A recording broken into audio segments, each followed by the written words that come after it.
साथियों नमस्कार, मैं अवनीश सिंह टारगेट विथ अवनीश पर आप लोगों का बहुत बहुत स्वागत करते हैं। साथियों, अभी हम हिस्ट्री और ज्योग्राफी के अलावा पॉलिटिकल साइंस के 2 लेक्चर लिया हूँ। एक भारतीय संविधान के भाग और भारतीय संविधान की अनुसूचियाँ।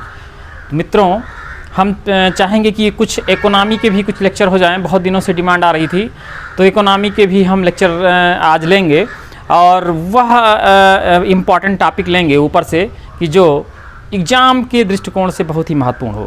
तो आज हम भारतीय अर्थव्यवस्था लिखेंगे। भारतीय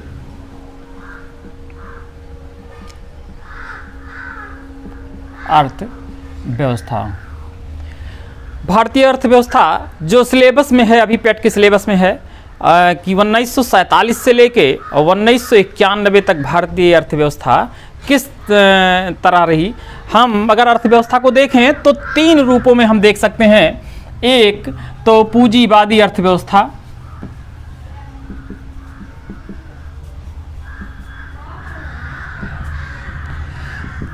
दूसरा समाजवादी अर्थव्यवस्था या साम्यवादी अर्थव्यवस्था,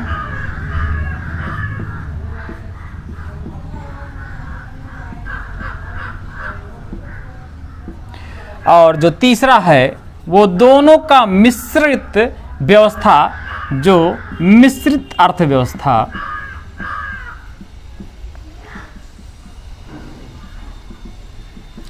मिश्रित अर्थव्यवस्था वह व्यवस्था है जिसमें पूंजीवादी अर्थव्यवस्था के साथ साथ समाजवादी अर्थव्यवस्था भी शामिल हो, तो उसे मिश्रित अर्थव्यवस्था कहा गया। और देश आज़ादी के बाद 1947 से 1991 तक कमोबेश हमारी मिश्रित अर्थव्यवस्था ही रही।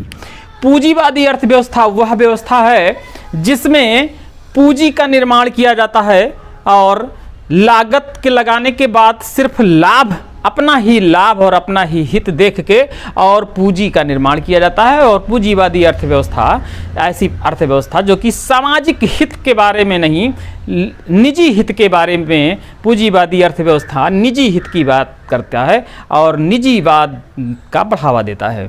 समाजवादी अर्थव्यवस्था और साम्यवादी अर्थव्यवस्था में, समाजवादी अर्थव्यवस्था वह व्यवस्था होती है जो राज्य के जितने भी संसाधन हों उन संसाधन में प्रत्येक व्यक्ति का हिस्सा हो, और साम्यवादी यानी स्टेट उसको गवर्न करता है और स्टेट ही बराबर हिस्सेदारी की बात करता है, जो कि रूस और हमें चाइना में देखने को मिलता है। अब नहीं मिलता है, पहले जो व्यवस्थाएं थीं ऐसी थी। और भारत इन दोनों व्यवस्था यानी पूंजीवादी और समाजवादी अर्थव्यवस्था को शामिल करते हुए मिश्रित अर्थव्यवस्था, जिसमें पूंजीवाद का भी निर्माण हो और समाजवाद भी हो, मतलब कि प्रत्येक व्यक्ति का भी लाभ हो, इस तरीके से व्यवस्था बनाई गई। तो पहला बिंदु, जो पहला अर्थव्यवस्था का जो पहला बिंदु था ये है। तो अभी हम यही देखेंगे, क्योंकि हमको सिलेबस के हिसाब से जो इसमें प्रश्न बनेगा, एक ही प्रश्न 2 प्रश्न बन सकते हैं। पहला कि भारत किस तरीके की अर्थव्यवस्था को अपनाया 1947 से और 1991 तक, तो उत्तर होगा मिश्रित अर्थव्यवस्था। उसके बाद 1991 के बाद जो अर्थव्यवस्था बनी वह उदारीकरण, निजीकरण और ग्लोबलाइजेशन, यानी कि पूरा ग्लोब एक गांव की तरीके से काम करेगा, जिसमें व्यापार का आवागमन यानी उदारीकरण हुआ, लिबराइजेशन हुआ, यानी कि भारत, विदेशी कंपनियां भारत में अपनी कंपनियों को लगाने में बहुत ज़्यादा परमिट और बहुत ज़्यादा लाइसेंस की जैसी ढीला किया गया, जिससे कि विदेशी कंपनियां भारत में आएँ और भारत के लोगों को व्यापार मिले और यहाँ के लोगों की आर्थिक व्यवस्था बढ़ सके। बाद में 1991 की अर्थव्यवस्था ऐसी रही। लेकिन पहले अर्थव्यवस्था जो हमारी थी मिश्रित अर्थव्यवस्था थी। तो जब देश आज़ाद हुआ तो उसके पहले देश आज़ादी के दौर के समय में ही व्यवस्थाएं बनने लगी थीं कि किस तरीके से व्यवस्थाएं बनना शुरू हुआ। तो सबसे पहले जब देश आज़ाद हुआ तो 5 वर्षीय योजना शुरू कर दिया गया। प्रत्येक 5 वर्षों में एक लेखा जोखा हो और एक लक्ष्य निर्धारित हो, और उस लक्ष्य में कितना हमें प्राप्ति हुई, इन दोनों का निर्धारण किया करने की योजना बनाएगी। उस सबसे पहले तो इस दौर में हम सबसे पहले देखते हैं 1944 में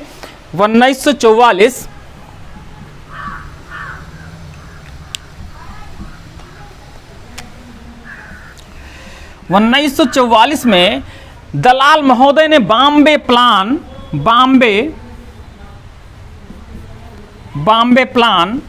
दलाल महोदय ने, अभी हम यही लिख लेंगे, हमें निशान लगाना है। 1944 में एक बॉम्बे प्लान हुआ, मतलब प्रस्तुत किया गया कि जिससे कि ये क्या कहते हैं, पंचवर्षीय योजना शुरू किया जाए। हालांकि इससे भी पहले 1934 में विश्वेश्वरैया के जो है उसमें एक नियोजन समिति बनाया गया था, जिसके अध्यक्ष जवाहरलाल नेहरू थे। उन्होंने एम विश्वेश्वरैया, वो इंजीनियर थे, तो उन्होंने इसका प्लान बनाने का जो है वो लिया था। लेकिन उसके बाद फिर 1934 के बाद 1938 में हरिपुरा में इस एक प्लान बनाने की योजना बनी कि जिससे भारत का विकास तेजी से किया जा सके। इन सब के बाद 1944 में बॉम्बे प्लान दलाल के द्वारा जो है प्रस्तुत किया गया। और 1944 से पहले ही 1943 में ही गांधीवादी योजना प्रस्तुत की गई थी। गांधीवादी योजना ये मन्ना नारायण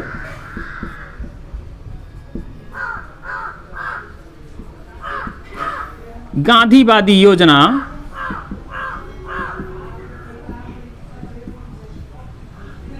प्रस्तुत की गई 1943 में। 1944 में बॉम्बे प्लान, ये जो है अर्देशीर दलाल हैं, एक लिख लेते हैं पूरा नाम,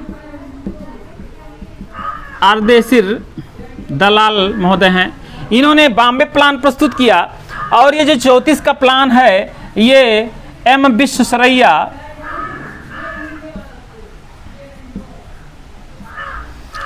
इनका था प्लान ये।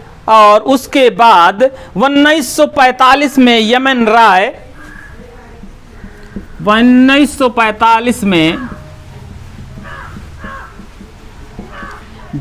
राय ने जन योजना प्रस्तुत करी।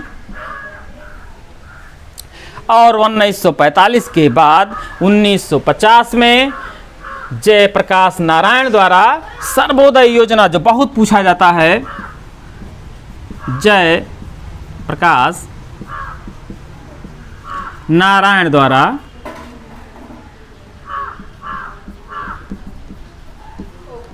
सर्वोदय योजना प्रस्तुत किया गया। ये एग्जाम के दृष्टि से एक एक प्रश्न के लिए बहुत ही महत्वपूर्ण है। पंचवर्षीय योजना तो अभी हम बताएंगे कि पंचवर्षीय योजना कितना पंचवर्षीय योजना चला, पंचवर्षीय योजना के बाद नीति आयोग बना, और उससे पहले राष्ट्रीय विकास परिषद, ये सब हम बता रहे हैं अभी। लेकिन इस एक नंबर के लिए, एक नंबर का तो सवाल ये हो गया कि भारत में 1947 से 1991 के बीच कौन सी अर्थव्यवस्था थी, तो मिश्रित अर्थव्यवस्था थी।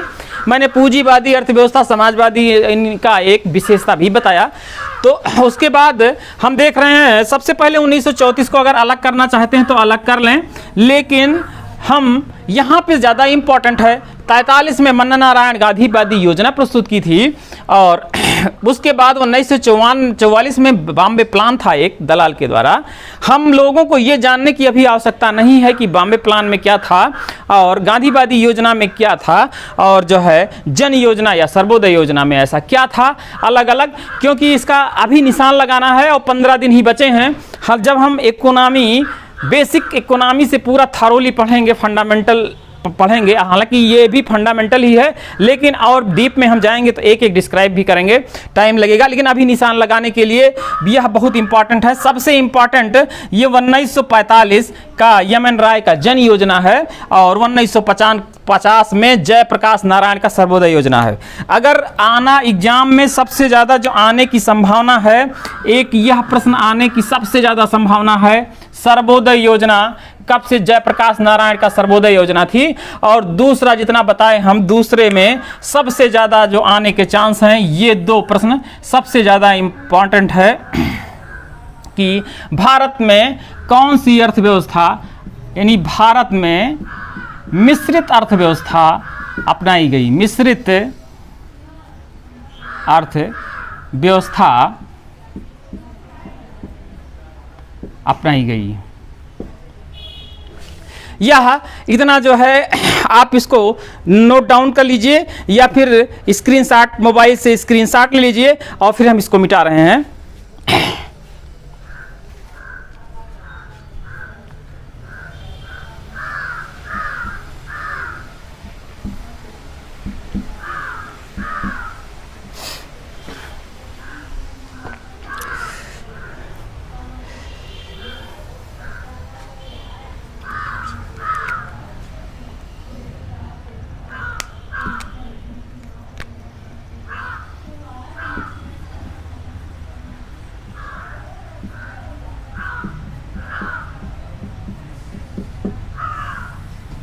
पंचवर्षीय योजनाएं, पंचवर्षीय योजना जो इम्पॉर्टेंट हम है वो करा रहे हैं।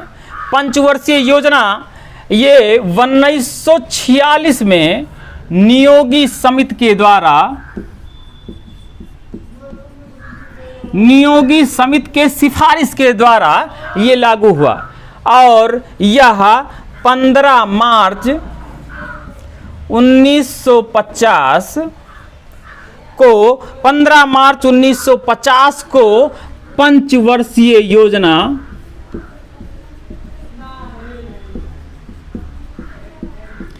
शुरुआत की गई। पंचवर्षीय योजना लागू की गई।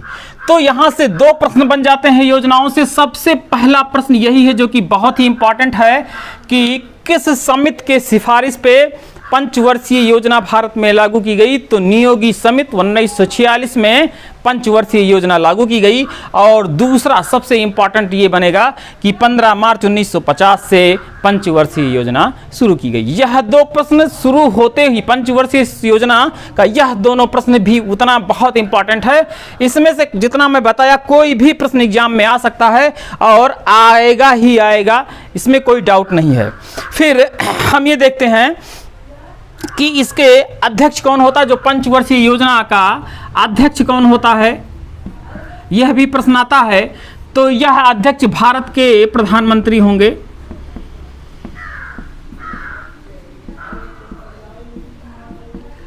योजना आयोग का हमेशा अध्यक्ष प्रधानमंत्री होता है और यह एक गैर संवैधानिक संस्था है, गैर संवैधानिक संस्था है और इसके अध्यक्ष प्रधानमंत्री होते हैं।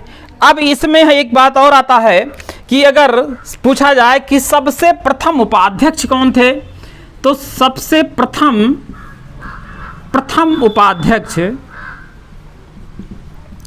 गुलजारी लाल नंदा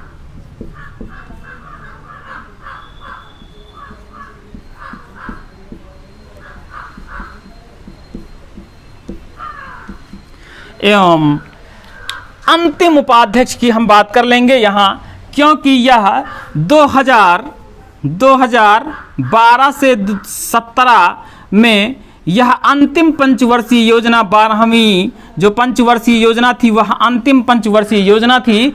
और इसके अंतिम उपाध्यक्ष हम लिख लेते हैं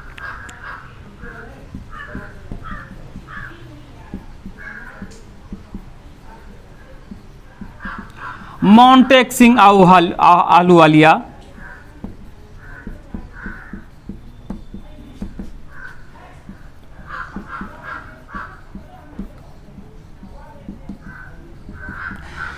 इसके पंचवर्षीय योजना में हम इतनी बातें पहले देख लेते हैं।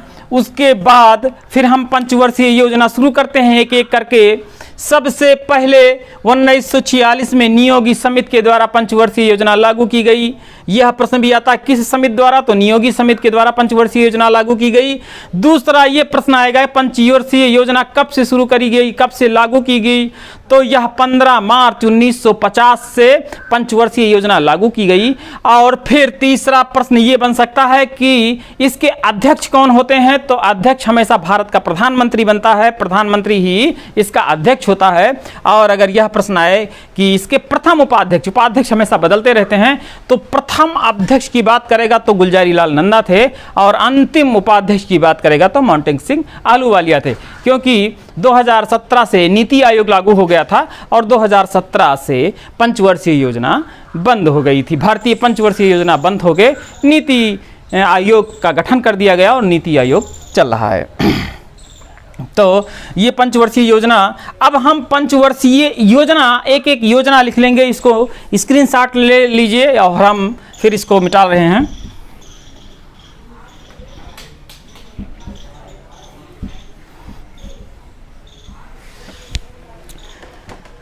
पंचवर्षीय योजना से पहले हम एक चीज और बताना चाहेंगे, बहुत इंपॉर्टेंट है। राष्ट्रीय विकास परिषद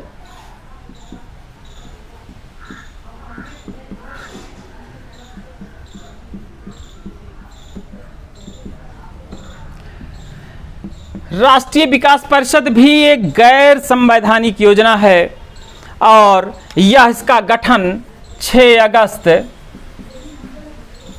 1952 में हुआ था। यह भी बहुत इंपॉर्टेंट है। यह भी नियोगी समिति के द्वारा ही नियोगी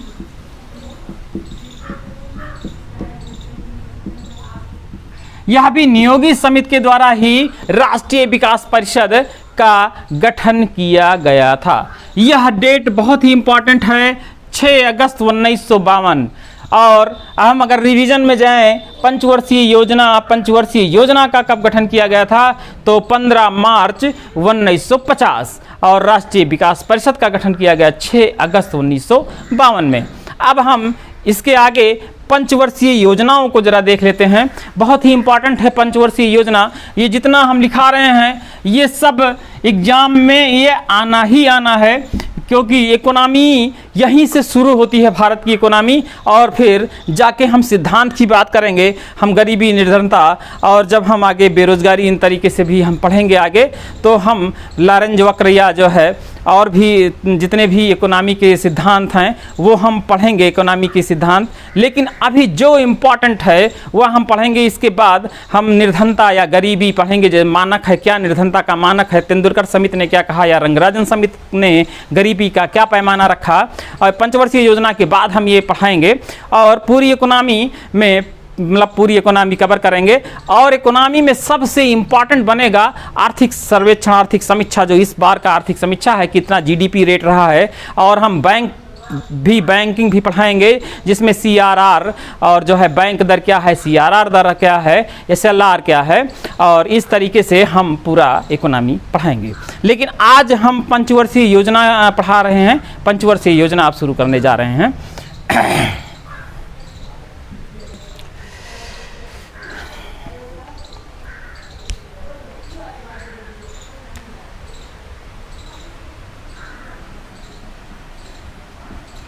भारत के पंचवर्षीय योजनाएं।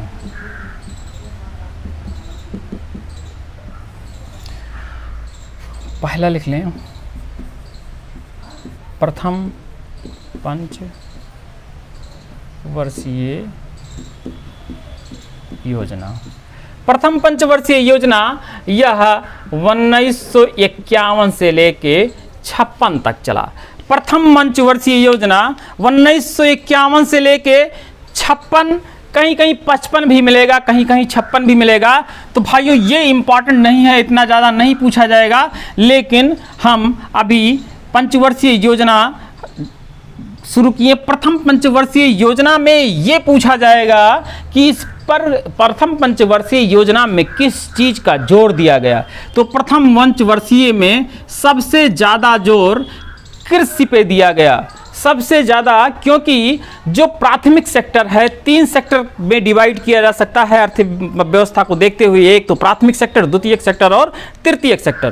प्राथमिक सेक्टर वो होते हैं जैसे कृषि है, और कृषि से कई उत्पाद जो हैं ये सब प्राथमिक सेक्टर में आते हैं, और इनके उत्पादन के बाद जो उद्योग होते हैं, उद्योग लगाए जाते हैं, कारखाने लगाए जाते हैं, तो उद्योग जो है ये सब भारी उद्योग द्वितीय में आएंगे, और तीसरे में सेवा या इस तरीके की सेवाएं जितनी भी आएंगी वो तीसरी जो है उसमें आएंगी। तो इस तरह हम देखेंगे जो प्राथमिक सेक्टर, प्राइमरी सेक्टर और सेकेंडरी सेक्टर और टर्टियरी सेक्टर, तो इन तरीके से हम देखते हैं अलग अलग। तो सबसे पहले जो जोर दिया गया वह कृषि सिंचाई पे जोर दिया गया। इसको डोमर समृद्धि मॉडल,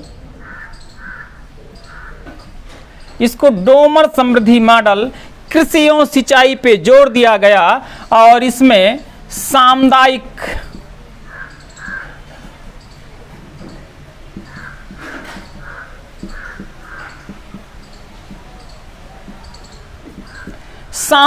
कार्यक्रम जैसे 1952 में कई सामुदायिक कार्यक्रम शुरू हुए थे, तो सामुदायिक कार्यक्रम शुरू किए गए थे, बहुत ही इम्पॉर्टेंट है। इसके तहत और कुछ पंचवर्षीय योजनाओं में बहुउद्देशीय, पहले ही पंचवर्षीय योजना में कुछ बहुउद्देशीय योजना भी लागू किया गया, जैसे भाखड़ा नांगलबाद, हीराकुंड आदि योजनाएं जो है पहली पंचवर्षीय योजना में था। तो ये भी इम्पॉर्टेंट है, भाखड़ा नांगलबाद, दामोदर एवं हीराकुंड, ये हम देख लेते हैं। जैसे भाखड़ा नांगल, दामोदर, हीराकुंड बहुउद्देशीय परियोजना, ये हुआ हमारा प्रथम पंचवर्षीय योजना। उसके बाद हम द्वितीय पंचवर्षीय योजना,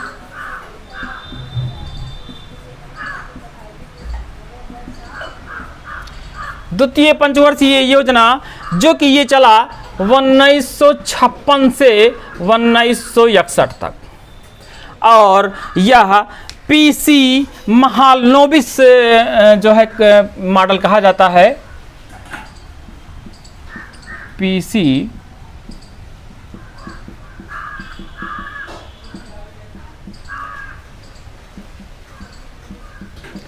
इसमें भारी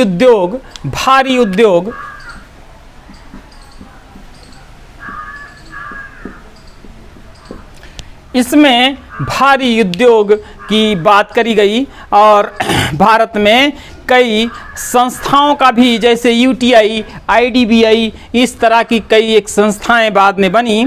द्वितीय पंचवर्षीय योजना उद्योग प्रधान था, यूटीआई तृतीय पंचवर्षीय योजना में होगा। इसमें जो बना वो राउरकेला और भिलाही जैसे उद्योग, इसमें राउरकेला और भिलाही जैसे बड़े उद्योग लगाए गए। तो इसमें किस पर जोर दिया गया? इसमें भारी उद्योग पे जोर दिया गया। जो प्रश्न आएगा यहाँ से आएगा, किस पे जोर दिया गया? भारी उद्योग पे दिया गया। और द्वितीय पंचवर्षीय योजना कौन सा मॉडल था? तो ये पीसी महालनोबिस योजना था। और अगर पहली पंचवर्षीय योजना शुरू की गई, इस पे कृषि और सिंचाई, डोमर समृद्धि योजना और सामुदायिक कार्यक्रम 1952 में सामुदायिक कार्यक्रम योजना शुरू किया था। भाखड़ा नांगल, दामोदर और हीराकुंड जैसी परियोजनाएं इस पर शुरू की गई थी। फिर हम लिख लेते हैं तीसरी पंचवर्षीय योजना, जो 61 से 66 तक चलती है।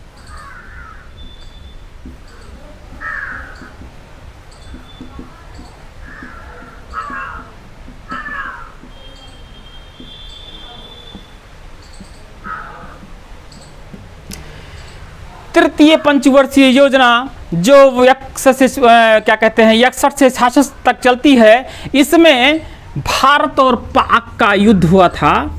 भारत एवं पाक का युद्ध हुआ था और युद्ध होने के बाद यहाँ पे युद्ध हुआ था। पहली बात तो इससे इफेक्ट क्या आता है हम बता रहे हैं। और यूटीआई और आईडीबीआई जैसी संस्थाओं का भी गठन किया गया था। और भारत पाक की लड़ाई और भारत और चाइना से इस लड़ाई, इन लड़ाइयों में हुआ क्या कि तीसरी पंचवर्षीय योजना के बाद भारत की आर्थिक स्थिति बहुत ही खराब हो गई थी। और उस खराब होने के नाते पंचवर्षीय योजनाओं को 3 अलग अलग सालों में एक वर्षीय योजना चालू की गई और इसको 3 वर्षीय योजना कहा गया। तो इस तरह हम लिखते हैं वार्षिक योजना, इसको हम लिख सकते हैं वार्षिक योजना।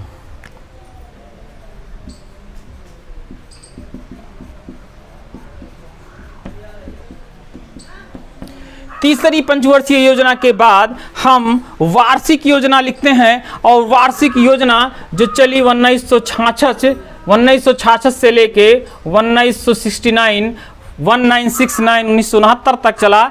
और इस योजना में एक नरीमन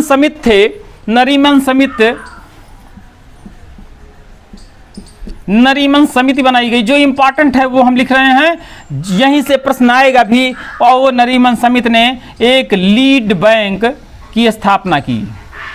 लीड बैंक योजना, नरीमन समिति। हालांकि अभी हम जब पढ़ेंगे चौथी पंचवर्षीय योजना, तो चौथी पंचवर्षीय योजना में हम देखेंगे वाणिज्यिक बैंकों का, वाणिज्यिक बैंकों 14 वाणिज्यिक बैंकों का जो बनना होता है सरकारी वाणिज्यिक बैंक, तो वो हम चौथी पंचवर्षीय योजना में देखेंगे। फिर चौथा है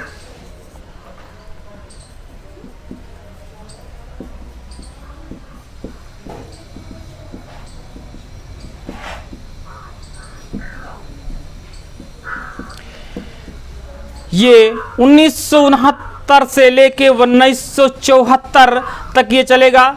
1969 से 1974 तक चलेगा। और इसकी खास बात क्या है, इसको हम गाडगिल योजना कह सकते हैं। गाडगिल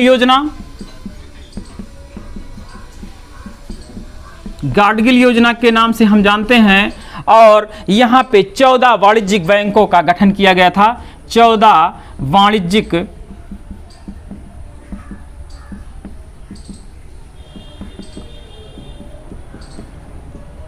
बहुत इंपॉर्टेंट है। और यह 1969 में वाणिज्यिक बैंक का गठन किया गया था गाडगिल योजना के तहत। और यह चौथी पंचवर्षीय योजना के तहत किया गया था। उस बहुत ही इंपॉर्टेंट है ये वाणिज्यिक बैंक का गठन। उसके बाद पांचवी पंचवर्षीय योजना हम देख लेते हैं।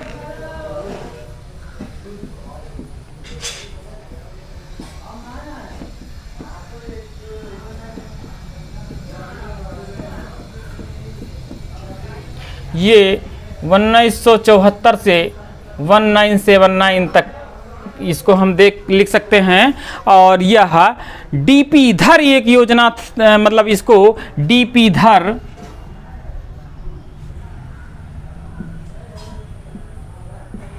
एक योजना बनी थी। और उसमें काम के बदले अनाज योजना सबसे पहले यही शुरू किया गया। काम के बदले अनाज योजना बहुत ही इंपॉर्टेंट है।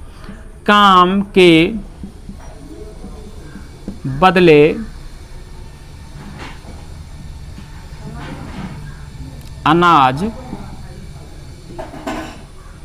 काम के बदले अनाज योजना यहाँ पे शुरू करी गई थी, जो कि बहुत ही इंपॉर्टेंट है। ये 1977 और 1978 की बात है। 1977-78 में काम के बदले अनाज योजना शुरू किया गया था पांचवी पंचवर्षीय योजना में।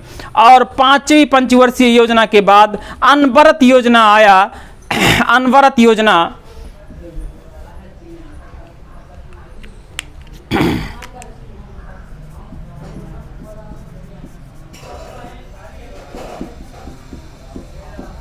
इसको रोलिंग प्लान भी कहा जाता है। यह भी 1978 से लेके और यह 80 तक चला, मतलब 78, 79, 80 ये भी चला, क्योंकि यहाँ पे जहाँ पे पंचवर्षीय योजना थोड़ा सा फ्लॉप होता है या थोड़ा सा 5 वर्षीय योजना को ले चलने में दिक्कत होती है, वहाँ पे रोलिंग प्लान या वार्षिक योजना या इस तरीके की योजनाएं लागू हो जाती हैं। तो अनवरत योजना, और लेकिन प्रश्न ये ज़्यादा इम्पॉर्टेंट है कि यह किस मॉडल पे बना था, तो यह गुनार जो आता है एग्जाम में, गुनार मिर्डल मॉडल लिख सकते हैं। इस पे ये बना हुआ था, ये गुनार मिर्डल इस पर बना हुआ था। और इसका जो खास बात क्या था कि 1979 में 1979 में 1980 78 to 80 1979 में एक योजना बनाई गई थी जो कहा गया स्वर्ण जयंती स्वरोजगार योजना।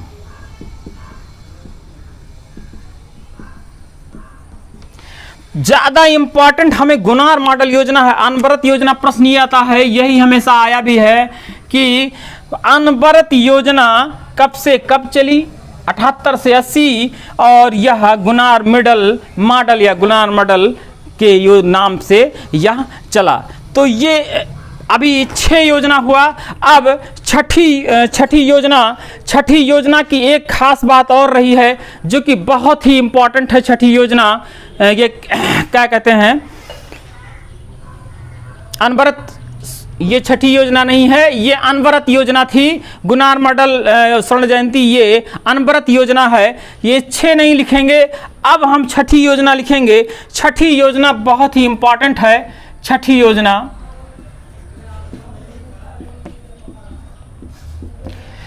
योजना और यह 80 से 85, 1980 से 85 तक चला। और इसकी खास मॉडल ये रहा कि इंदिरा गांधी द्वारा गरीबी हटाओ, गरीबी भगाओ या गरीबी हटाओ का नारा दिया गया। गरीबी हटाओ का नारा दिया गया।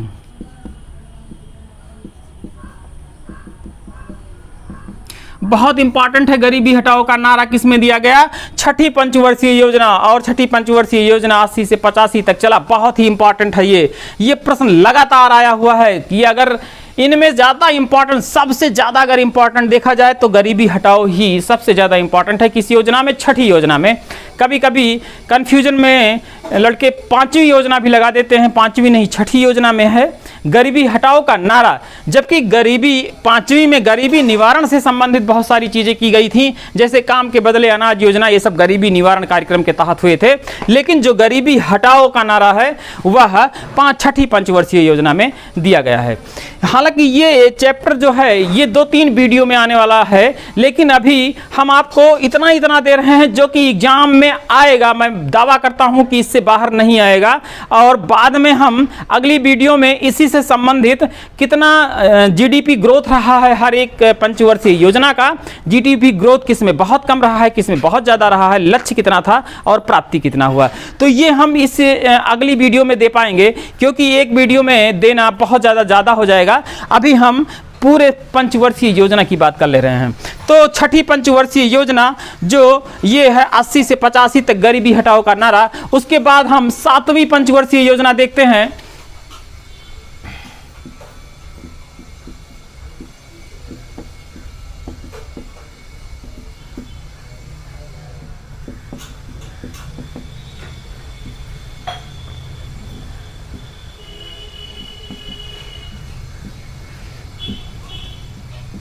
सातवीं पंचवर्षीय योजना जो चली 1985 से लेके 1990 तक, 85 से लेके 5 साल, 1985 से 90 तक चला। और इसमें 2-3 खास बात हुआ था। एक तो स्पीड पोस्ट योजना,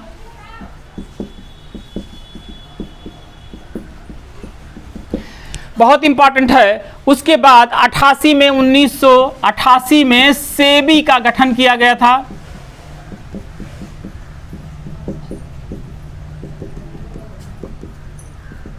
उसके बाद हम 8वीं पंचवर्षीय योजना देख लेते हैं। 8वीं पंचवर्षीय योजना में क्या है कि ये 1992 से 97 से डब्ल्यू मिलर मॉडल जो है 1990 से 95 से डब्ल्यू मिलर, इसके डब्ल्यू मिलर योजना कह सकते हैं, डब्ल्यू मिलर मॉडल कह सकते हैं। और इसमें WTO याद रखेंगे 1991 में WTO का गठन किया गया था। 1 जनवरी 1995 में WTO वर्ल्ड ट्रेड ऑर्गेनाइजेशन का गठन किया गया था। और 1990 में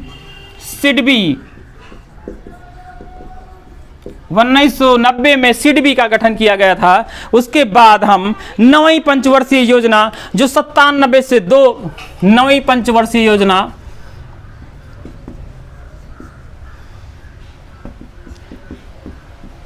2002 तक चला था। 9वीं पंचवर्षीय योजना में ऐसी कोई खास बात नहीं थी। 9वीं और 10वीं पंचवर्षीय योजना में दोनों में ऐसी 10वीं पंचवर्षीय योजना, लेकिन 11वीं पंचवर्षीय योजना और 12वीं पंचवर्षीय योजना का सबसे खास बात यह था, यह 2002 से 2007, इसकी खास बात यह थी कि इसका जो लक्ष्य था, जो उसका उद्देश्य था वो बहुत ही इंपॉर्टेंट है, पूछा जाता है, जिसका उद्देश्य था तीव्रतर एवं समावेशी विकास। तीव्रतर एवं समावेशी विकास ये बहुत बार इंपॉर्टेंट आ चुका कि 11वीं पंचवर्षीय योजना का जो है उद्देश्य क्या था, तो तीव्रतर एवं समावेशी विकास। और फिर 12वीं पंचवर्षीय योजना जो 2007 से लेके 2012 तक चला, उसका भी बहुत ही इंपॉर्टेंट था। इसमें आता है संपोषणीय विकास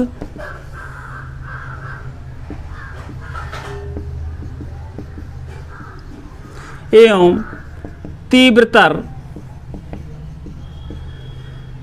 तीव्रतर समावेशी विकास। संपोषणीय एवं तीव्रतर समावेशी विकास। समावेशी जो समान सबका विकास हो, गरीब अमीर सबका विकास हो, तीव्रतर हो, तीव्र हो, जल्दी हो, तीव्रतर एवं समावेशी विकास। और संपोषणीय एवं तीव्रतर विकास। संपोषणीय का मतलब ऐसा विकास जिसको धारणीय विकास भी कहा जा सकता है, जो वर्तमान के साथ साथ भविष्य की पीढ़ी का भी विकास हो रहा हो। ऐसा ना हो कि अभी विकास हो जाए और भविष्य के लिए ऊर्जा ना बचे या भविष्य के लिए उसका कोई वो ना बचे। ऐसा विकास जो वर्तमान पीढ़ी का भी विकास हो और आने वाले भविष्य में आने वाली पीढ़ियों का भी विकास होता रहे, ऐसे विकास को संपोषणीय विकास कहते हैं। जिसमें कई हरित विकास योजना है, जिसमें कार्बन या जैसे जलवायु या जैसे बहुत सारे परिवर्तन जिस तरह हो रहा है वह ना हो, इस तरीके से संपोषणीय विकास या धारणीय विकास कहा जाता है। तो मित्रों, आज हम इसको वीडियो लिए हैं। अगले वीडियो में इसका थोड़ा हम लक्ष्य और प्राप्ति कै % का था, और उसके बाद नीति आयोग हम बताएंगे थोड़ा सा, जो 2012 तक 12वीं पंचवर्षीय योजना 2007 से 2012 तक बंद हो गया। उसके बाद पंचवर्षीय योजना के जगह पे नीति योजना जो कि 2014 में लाल किले के प्राचीर से ही प्रधानमंत्री ने मोदी ने कह दिया था। और उसके बाद ये 2017 से नीति आयोग लागू की गई, और 17 से अब नीति आयोग चल रहा है। नीति आयोग के अध्यक्ष भी प्रधानमंत्री होते हैं। और दूसरी बात यह जो है 1 जनवरी 2015 से माना जाता है, 2017 से तो चल ही रहा है, 1 जनवरी 2015 से ये माना जाता है national institution for the transforming India, यानी कि राष्ट्रीय भारत परिवर्तन संस्थान। इस तरह जो है हम उसका मतलब ये है। आगे की जो है वीडियो में हम नीति आयोग और थोड़ा विकास परिषद, जो राष्ट्रीय विकास परिषद 6 अगस्त 1952 को बना था, उसके बारे में, और जो पंचवर्षीय योजनाएं हैं वो कै % का लक्ष्य था और कितना प्राप्ति हुआ, ये हम अगली वीडियो में 2 वीडियो में इसको हम कवर कर पाएंगे। तो साथियों बहुत बहुत जो है धन्यवाद और नमस्कार साथियों, जय हिंद। और साथियों सब्सक्राइब करना मत भूलिएगा और लाइक और शेयर भी करते रहिए। और इसी के साथ अगला वीडियो हम बनाते हैं, इसके आगे चरण में 2 वीडियो में ये कवर हो जाएगा और जहाँ से 4-5 सवाल मिलना तय है, ये बिल्कुल दावा है। तो मित्रों नमस्कार, जय हिंद।